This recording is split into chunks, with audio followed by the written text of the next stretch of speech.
ओम शांति। 11 फरवरी 2025 प्रातः मुरली। ओम शांति। बाप दादा मधुबन। आज हम प्यारे बाबा के साकार महावाक्य सुनते हैं। बाबा ने बताया, मीठे बच्चे, तुम्हें भगवान पढ़ाते हैं, तुम्हारे पास है ज्ञान रतन, इन्हीं रत्नों का धंधा तुम्हें करना है। तुम यहाँ ज्ञान सीखते हो, भक्ति नहीं। बाबा कहते, मीठे बच्चे, तुम्हें भगवान पढ़ाते, तुम्हारे पास है ज्ञान रतन, इन्हीं रत्नों का धंधा तुम्हें करना है। तुम यहाँ ज्ञान सीखते हो, भक्ति नहीं। आज की मुरली से बाबा ने प्रश्न किया, मनुष्य ड्रामा की किस वंडरफुल नूद को भगवान की लीला समझ उसकी बड़ाई करते हैं। उत्तर में बाबा ने बताया, जो जिसमें भावना रखते उन्हें उसका साक्षात्कार हो जाता है। तो समझते ये भगवान ने साक्षात्कार कराया, लेकिन होता तो सब ड्रामा अनुसार है। एक और भगवान की बड़ाई करते हैं, दूसरी ओर सर्वव्यापी कह गिलानी कर देते हैं। ओम शांति। भगवान वाच, बच्चों को ये तो समझाया हुआ है कि मनुष्य को व देवता को भगवान नहीं कहा जाता। गाते भी है, ब्रह्मा देवताय नमः, विष्णु देवताय नमः, शंकर देवताय नमः। फिर कहा जाता है शिव परमात्मा नमः। ये भी तुम जानते हो, शिव को अपना शरीर नहीं है। मूल वतन में शिव बाबा और शालिग्राम रहते हैं। बच्चे जानते हैं कि अभी हम आत्माओं को बाप पढ़ा रहे हैं, और जो भी सत्संग है वास्तव में वह कोई सत्य का संग है नहीं। बाप कहते हुए तो माया का संग है। वहाँ ऐसे कोई नहीं समझेंगे कि हमको भगवान पढ़ाते हैं। गीता भी सुनेंगे तो श्री कृष्ण भगवान वाच समझेंगे। दिन प्रतिदिन गीता का अभ्यास कम होता जाता है, क्योंकि अपने धर्म को ही नहीं जानते। श्री कृष्ण के साथ तो सभी का प्यार है, श्री कृष्ण को ही झुलाते हैं। अब तुम समझते हो हम झुलाए किसको? बच्चे को झुलाया जाता है, बाप को तो झुला ना सके। तुम शिव बाबा को झुलाएंगे, वह बालक तो बनते नहीं, पुनर्जन्म में आते नहीं। वह तो बिंदु है, उनको क्या झुलाएंगे? श्री कृष्ण का बहुतों को साक्षात्कार होता है। श्री कृष्ण के मुख में तो सारी विश्व है, क्योंकि विश्व का मालिक बनते हैं। बाबा कहते हैं, तो विश्व रूपी माखन है। वो जो आपस में लड़ते हुए भी सृष्टि रूपी माखन के लिए लड़ते हैं। समझते हम जीत पा लेंगे। श्री कृष्ण के मुख में माखन का गोला दिखाते हैं। ये भी अनेक प्रकार के साक्षात्कार होते हैं, परंतु अर्थ कुछ नहीं समझते। भक्त लोग साक्षात्कार का भी अर्थात अर्थ समझते नहीं। बाबा ने कहा, यहाँ तुमको साक्षात्कार का अर्थ समझाया जाता है। बाबा कहते हैं, मनुष्य समझते हमको भगवान साक्षात्कार कराते हैं, उनकी मनोकामनाएं पूरी होती हैं। मनुष्यों की हद की सारी मनोकामनाएं पूरी होती हैं। ये भी ड्रामा में नूद है। ऐसे नहीं कहेंगे कि भगवान ने साक्षात्कार कराया। जो जिस भावना से जिसको की पूजा करते हैं उनको वह साक्षात्कार होता है। ये ड्रामा में नूद है। ये तो भगवान की बड़ाई की है कि ये वह साक्षात्कार कराते। एक तरफ इतनी बड़ाई भी करते, दूसरी तरफ फिर कह देते पत्थर भीतर में भगवान है। कितनी अंधश्रद्धा की भक्ति करते हैं। समझते बस श्री कृष्ण का साक्षात्कार हुआ। श्री कृष्णपुरी में हम जरूर जाएंगे, परंतु श्री कृष्णपुरी आए कहाँ से? ये सब राज बाप तुम बच्चों को अब समझाते हैं। श्री कृष्णपुरी की स्थापना हो रही है। ये है कंसपुरी। कंस, अकासुर, बकासुर, कुंभकर्ण, रावण, ये सब किसके नाम है? असुरों के नाम है। किसी ने भी अपने बच्चों का नाम कंस, जरासिंधु, अकासुर, बकासुर रखा कभी? रावण किसी ने अपने बच्चे का नाम रखा? नहीं। बाबा ने कहा, शास्त्रों में क्या क्या बैठ लिखा है। बाबा कहते ये भी समझाया है कि गुरु दो प्रकार के हैं। बाबा ने कहा ये भी समझाया है कि गुरु कितने प्रकार के, दो प्रकार के हैं। एक है भक्ति मार्ग के गुरु, वह भक्ति ही सिखलाते हैं। ये बाप तो है ज्ञान का सागर, इनको सदगुरु कहा जाता है। शिव बाबा क्या है? सदगुरु। सदगुरु माना सदगति करने वाला, गुरुओं का भी गुरु सदगुरु। तो बाबा कहते हैं वो ये कभी भक्ति नहीं सिखलाते। शिव बाबा क्या करते हैं? कहते ना ज्ञान भक्ति वैराग्य। ज्ञान जब समझ में आता है तो क्या होता? वैराग्य मन में आ जाता है। ज्ञान ही सिखलाते। मनुष्य तो भक्ति में कितना खुश होते हैं। झांझ बजाते बनारस में तुम देखेंगे, सब देवताओं के मंदिर बना दिए हैं। ये सब है भक्ति मार्ग की दुकानदारी, भक्ति का धंधा। तुम बच्चों का धंधा है ज्ञान रत्नों का, इनको भी व्यापार कहा जाता है।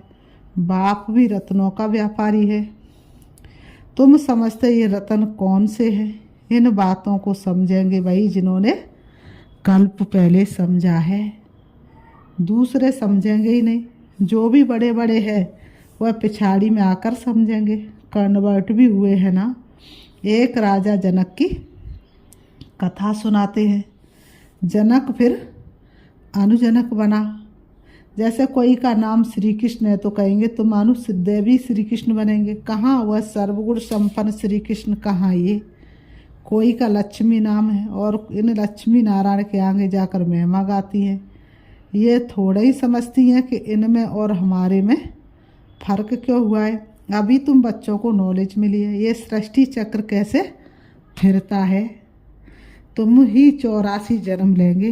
ये चक्र अनेक बार फिरता आया है, कभी बंद नहीं हो सकता। तुम इस नाटक के अंदर कौन है? एक्टर्स है। तुम इस नाटक के अंदर एक्टर्स हो। बाबा कहते हैं मनुष्य इतना ज़रूर समझते हैं कि हम इस नाटक में पार्ट बजाने आए हैं, बाकी ड्रामा के आदि मद्दंत को नहीं जानते।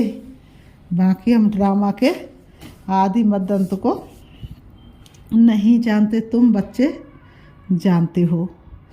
तुमने आदि मद्दंत को जाना, अगम निगम के वेद को जाना।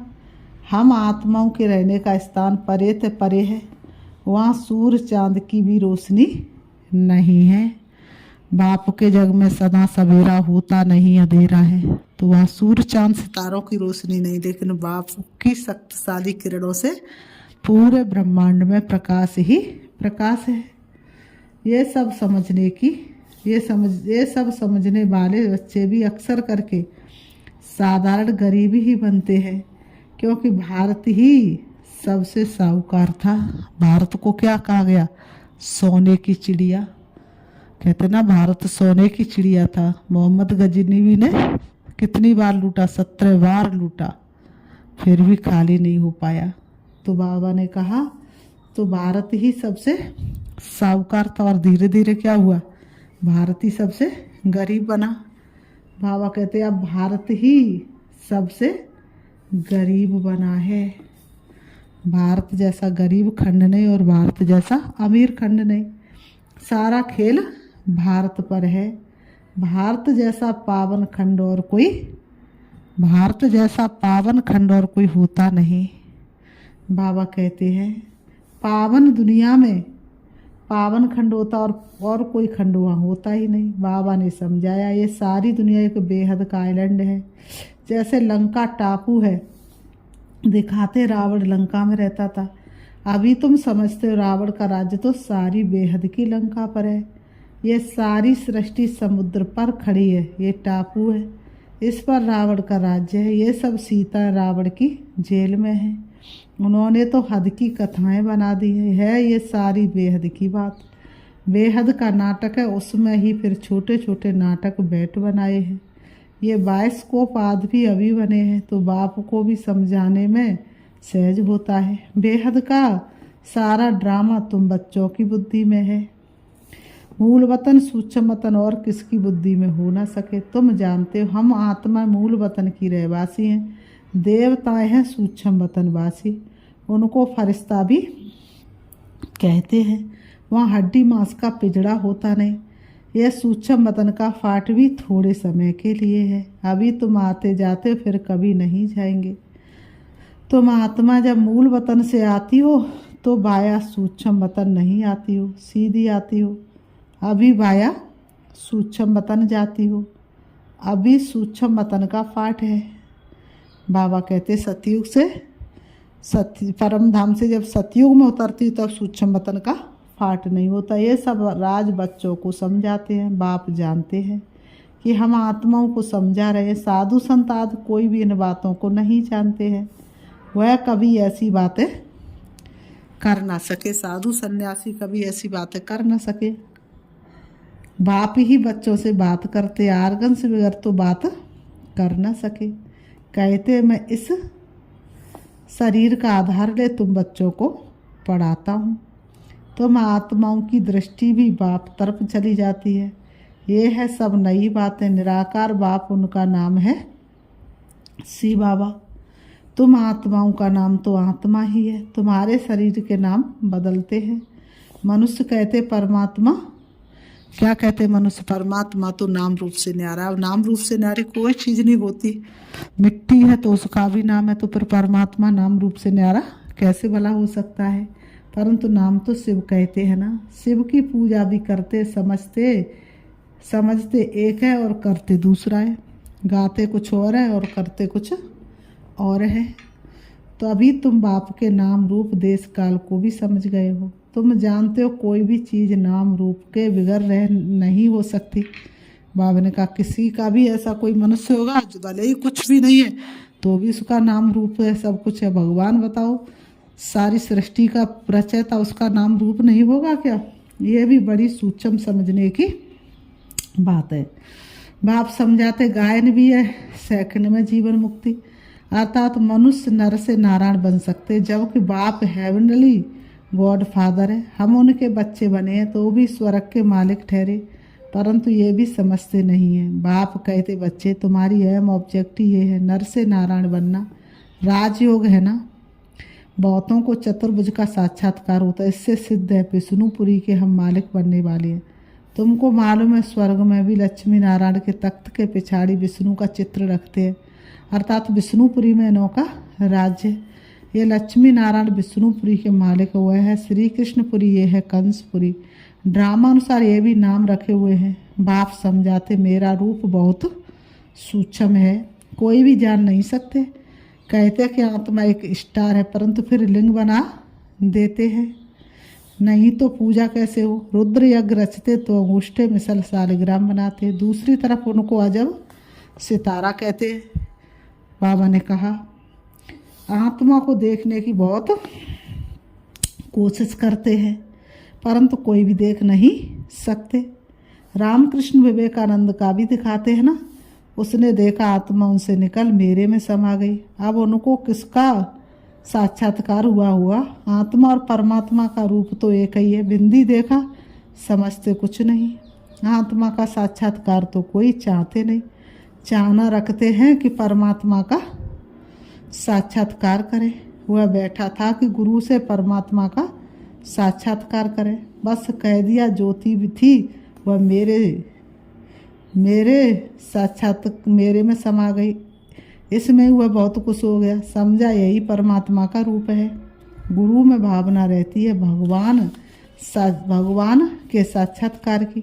समझते कुछ भी नहीं। भला भक्ति मार्ग में समझाए कौन? अब बाप बैठ समझाते हैं। जिस जिस रूप में जैसी भावना रखते, जो शकल देखते वह साक्षात्कार हो जाता है। जैसे गणेश की बहुत पूजा करते तो उनका चैतन्य रूप में साक्षात्कार हो जाता, नहीं तो उनको निश्चय कैसे हो? तेजो में रूप देख समझते कि हमने भगवान का साक्षात्कार किया, उसमें ही खुश हो जाते। ये सब है भक्ति मार्ग, उतरती कला।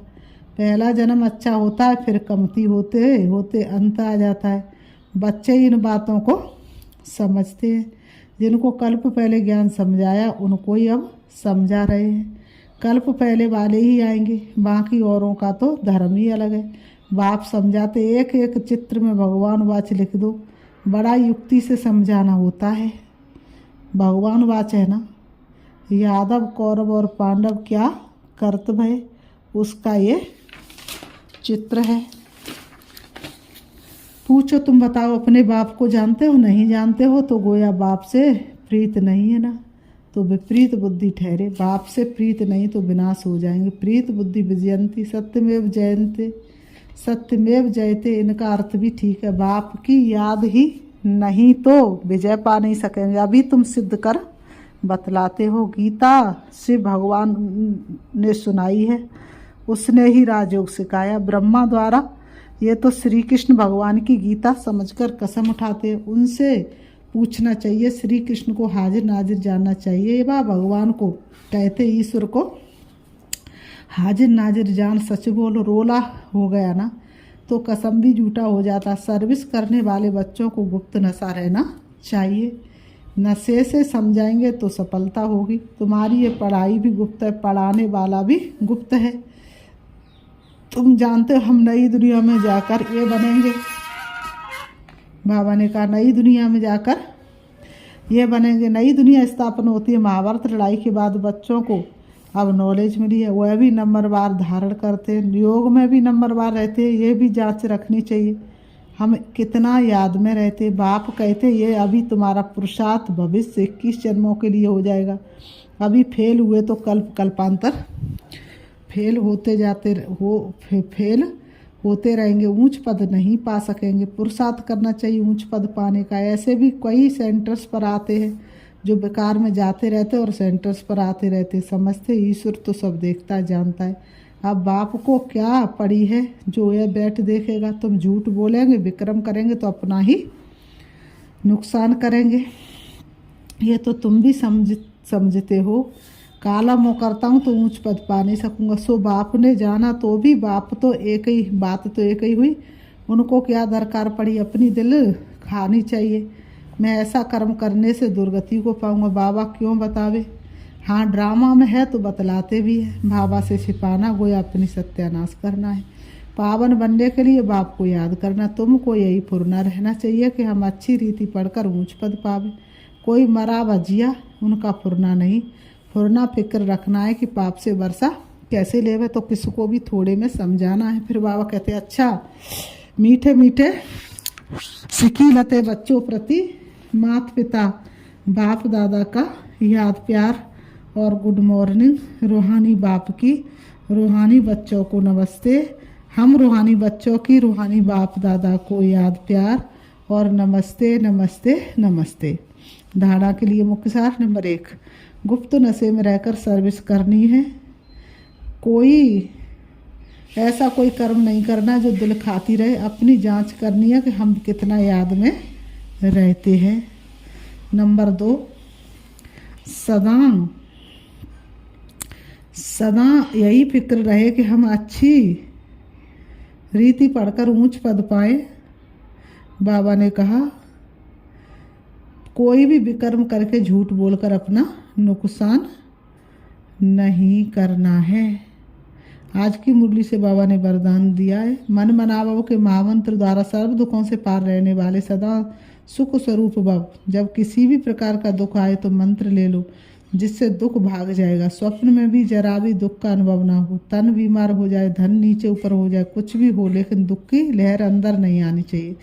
जैसे सागर में लहरें आती हैं और चली जाती, लेकिन जिन्हें उन लहरों में लहराना आता है वह उसमें सुख का अनुभव करते, लहर को जंप देकर ऐसे क्रॉस करते हैं जैसे खेल कर रहे। तो सागर के बच्चे सुख स्वरूप हो, दुख की लहर भी ना आए। स्लोगन, हर संकल्प में दृढ़ता की विशेषता को प्रैक्टिकल में लाओ तो प्रत्यक्षता हो जाएगी। अब व्यक्त सारे एकांत प्रिय बनो, एकता और एकाग्रता को अपनाओ। एकांत प्रिय बनो, एकता और एकाग्रता को अपनाओ। स्वोन्नति में, सेवा की उन्नति में एक ने कहा दूसरे ने हाजी किया। ऐसे सदा एकता और दृढ़ता से बढ़ते चलो। जैसे दादियों की एकता और दृढ़ता का संगठन पक्का है। देखा, दादियों का जीवन कहानी सबने पढ़ी सुनी देखी। ऐसे आदि सेवा के रत्नों का संगठन पक्का हो, इसकी बहुत बहुत बाबा ने कहा आवश्यकता है। इसकी बहुत बहुत आवश्यकता। अच्छा, ओम शांति, ओम शांति।